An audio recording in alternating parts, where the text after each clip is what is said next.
I've been in this town so long that Yeah, so the letters above the door were very blocky. I had been sitting in my pod for a while in the pump, just watching all the inhabitants of this planet walk in and out of the door to the station. They were all the same species, or at least it appeared so. I was the same species as them too. We really are worse than roaches when you think about it. I mean, at least roaches stay on their planet. None of the other pods at the pumps were quite as weathered as mine. Weathered is putting it nicely. My ride was fucked up. Had been since the moment I got it. It was very unique in the way the front end had been ripped to shreds by some deer or other majestic life form my dad had hit on the way to work, and majestically shitboxified the pod. What a colorful phrase. Shitbox. Anyways, I want to tell you more about my pod. Like I said, it wasn't originally mine. I had been lending it for my dad because my piece of shit courier from the Silicon Ages broke down, or was acting like it was going to, so I just went ahead and took it to my parents' house and did the responsible thing of dumping my problems onto them. But man, I just put a new CD player in that thing. I've been listening to Noise Garden's Infernone album on repeat. The courier was a good pod though. I had named her Timmy. But like I said, I was driving my dad's 10,011 Lancior now. I know it was machine of linkages and levers, but damn, it had soul. For hundreds of years, our species had been domesticating all kinds of cute little parasites. And yes, I do love my cat, but damn, there's just nothing that compares to the feeling of stopping on some desolate planet when you're low in hydrocarbons and looking up at the eternal blackness of space. Letting the dread of insignificance sink in, and for a moment, you remember that everything you know isn't much more significant than a can of soup, and then you hear the click of the pump and turn around to see your friend through it all. There really is nothing like it. You, the fuel station, the thousands of kilometers of barren waste, and your Lancior with the fucked up face. Hey, it rhymes. This planet wasn't like that though. I was still sitting behind the wheel watching the inhabitants shuffle in and out. It was a quite populated place. Some of them were pretty, some of them were pretty banged up. I mean, like, I'm not trying to judge, it's just hard to describe what I was seeing without just telling you, yeah, these people are on drugs. But yeah, these people are on drugs. Now that I think about it, I kind of want a lucky strike. Back then, I only smoked cigarettes because I needed to prove to everyone around me that I could shave the last 17 minutes off my life cooler than they could. Now I just smoke for some other random bullshit reason. Who cares about the last 17 minutes of your life? Those are the ones that suck. But anyways, I got out of my pod and breached the planet's atmosphere for the first time. Thick, humid, night air. Did I mention it was nighttime? It was nighttime, by the way, and I'm guessing it was pretty late at night by the looks of the planet's inhabitants that were out. At least back home, you had to go out pretty late to see the faces you saw that night, including mine. Yeah. Unfortunately, I care about what I'm wearing.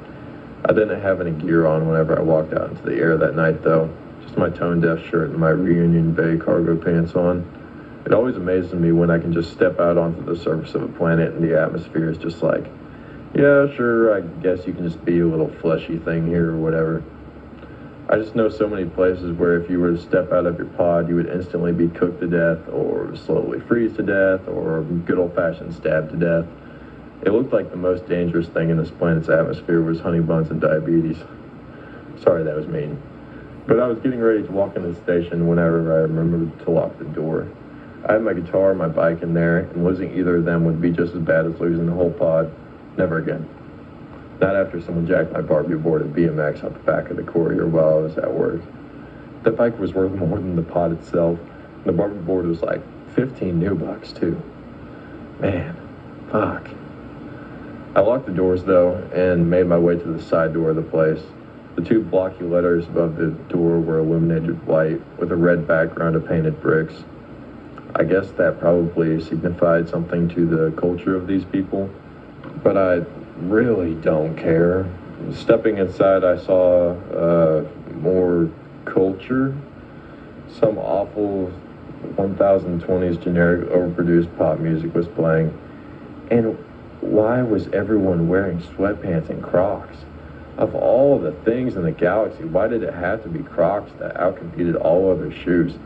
The other day I was waiting in line at a floor mart and I saw a being with no feet or legs wearing Crocs. What the fuck? The day I go out in public wearing sweatpants and Crocs is the day I've truly given up on life. So yeah, I was truly enriched to witness the cultural attire, but I wasn't there for that. I was there for the mythical buffalo chicken glizzy. Oh my God. I pity thou who hath not basked in the glory of the hydrocarbon station glizzy. Shit goes so hard at 3 a.m. after being on Skyway for 17 hours straight. I'm telling you, one day when I'm dying of heart disease and about to get sent screaming down the hill, I'm going to look back on moments like that and say it was all worth it. Oh, and butter on toast too. But I got 2 glizzies and an ingot of liquid anxiety and went to the register. My $2 chip only declined 2 times. Yep, I pay for food now. I didn't used to. I had walked out with 11 glizzies in one run at one point. Damn, the hooliganism, the tomfoolery, the debauchery. But now I have a real job, so I have to not be a felonious bullis. I went back out to the Lancion and rolled over one of the working windows down and absorbed hella nutrients. I had a can of Dean's in the pod with me too, but I'm saving them for a special day. And the Floor Mart and the Albies have both been out of hot sauce ones for weeks. Shit actually pisses me off because what asshole is coming through and buying all the cans of sardines so the rest of us lowly chimney sweeps can't have any. Anyways, I just sat there a while enjoying the warmth of the air, the sickly white fluorescent lights, and some other third descriptive term. So yeah, that's pretty much it. I'm gonna go eat those sardines now and go to bed. Good night. Sweet dreams. But seriously though, why the fuck? Why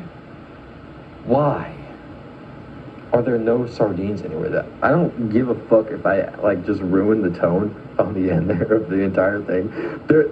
No one has sardines. Did the ocean run out of dirt for the sardines to eat? What's going on? This just pisses me off. What else am I supposed to buy that's 98 cents? What else? I don't know. Okay. Yeah, I'm actually going to sleep now though. This shit is dumb.